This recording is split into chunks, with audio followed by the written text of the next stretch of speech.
দ্বারাই আমাকে চাই না টাকা, কিন্তু আমার বাগিনা আছে ওষুধ হয়, এর কাছে চাইছে বলে হে আমাকে আইসা বললো যে টাকা চাইছে বলে করবো।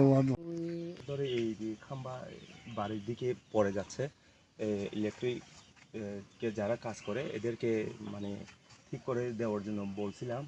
এটা না আরও কয়েকটা মানে ভেঙে পড়ে গেছে, এগুলোর মধ্যে ছাগলও কয়েকটা শর্ট খেয়ে মারা গেছে। এই যখনই এদিকে অনেকে ইলেকট্রিকের লোকেরা মানে জগিং করে যাওয়ার সময় আমি বলছিলাম এগুলো মানে ঠিক করে দেওয়ার জন্য, এখন ওনারা বলতেছে যে এগুলো টাকা তুলে দিলে ওনারা মানে খাম্বাগুলো ঠিক করবে। এই একটু ঝুঁকিপূর্ণ অবস্থা আমরা এখানে যে থাকতেছি, ওনাদেরকে বলার পরও মানে কোনো কাজ হয় না। এই জন্য আপনাদের কাছে অনুরোধ করবো যে এগুলো একটু মানে ঠিক করে দেওয়ার জন্য। এই যে দেখতেছেন এখানে আপনার ওয়াবদার পিডিপির, কারণ এখানে সঞ্চালনের যে লাইনে এটা পাওয়ার কতটুকু আমার জানা নাই।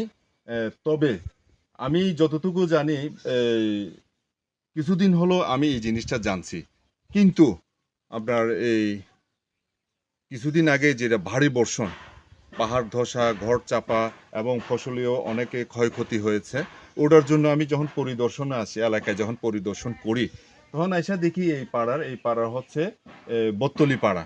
এখানে প্রায় 35-32টি পরিবার আছে।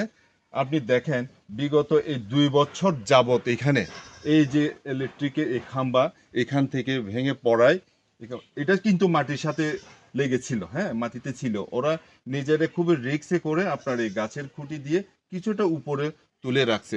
কিছুদিন আগে আমরা প্রথমে দেখেছেন এই পুরো তারটা, যে তারটা একদম মাটির মধ্যে, 2 বছর হওয়াতে কিছু তার কিন্তু মাটিতে ঢুকে গেছে। এখানে সঞ্চালনের পাওয়ারফুল কারেন্ট আছে, কিন্তু কিছু কারেন্টের তার কিন্তু চালের উপরে।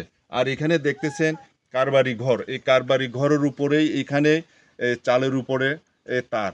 আর একটা দিকে সাবেক আমাদের মেম্বার ছিল, ওনার উপর একটা খাম্বার রিক্সে ওরা দড়ি দিয়ে টেনে রাখছে, ওটার উপরে একদম চালের সাথে আপনার ছুঁই অবস্থা।